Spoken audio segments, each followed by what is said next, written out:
Niveau de profondeur de la connaissance.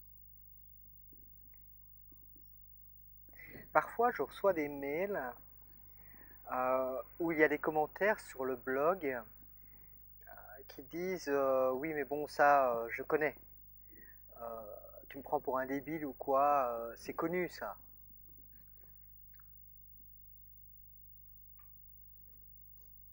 Et donc, il me paraissait assez pertinent, avec un grand sourire intérieur, de clarifier les niveaux de profondeur de la connaissance.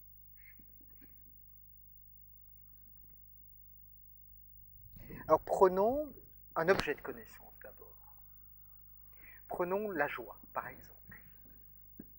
Le premier niveau de profondeur de la connaissance de la joie, c'est le savoir.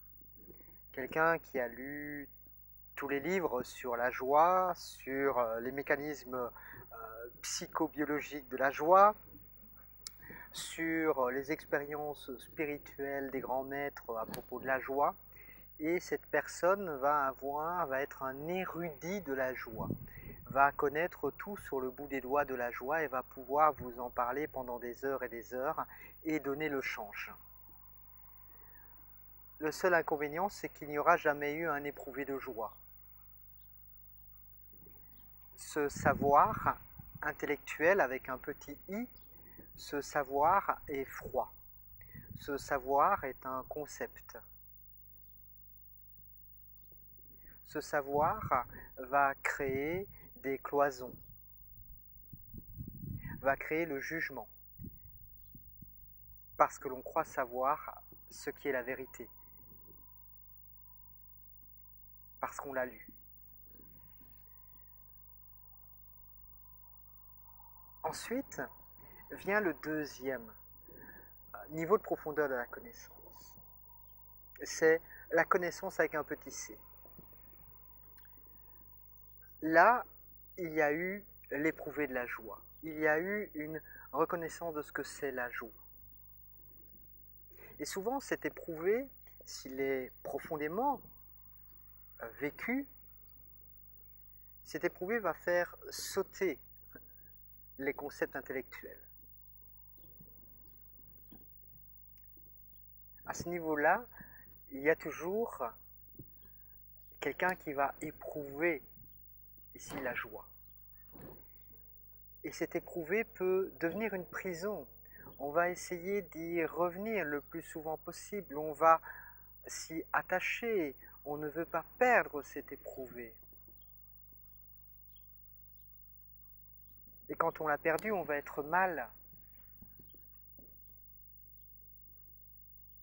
Et cet éprouvé risque aussi à un moment donné d'être conceptualisé et de revenir au niveau de l'intellect.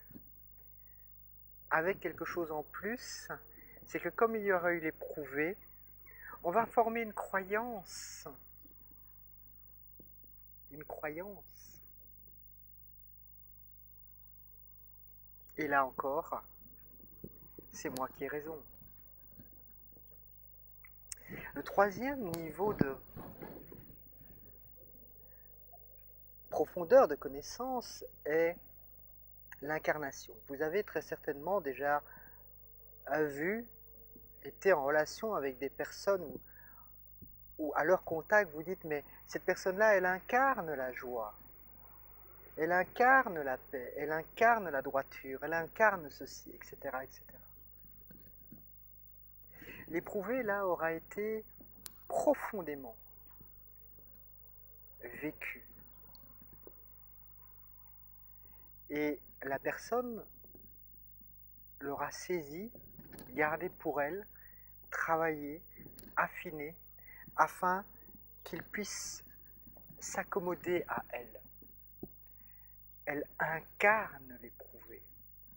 Et incarner, c'est bien être dans la peau de. Mais il y a toujours quelqu'un qui tient. Il y a toujours quelqu'un qui incarne. Il y a l'accueil de l'éprouvé et il y a je retiens à l'éprouver. Je le maîtrise, je le travaille, je l'affine. Et puis, il y a le quatrième niveau de profondeur de la connaissance. L'imbibation. Ici, plus personne pour tenir, plus personne pour saisir, mais simplement être saisi par cette connaissance qui se révèle à elle-même. Un éprouvé total, viscéral, qui prend toute la place, qui prend toute la place. Plus rien à accueillir, plus rien à incarner, seulement l'éprouvé qui émane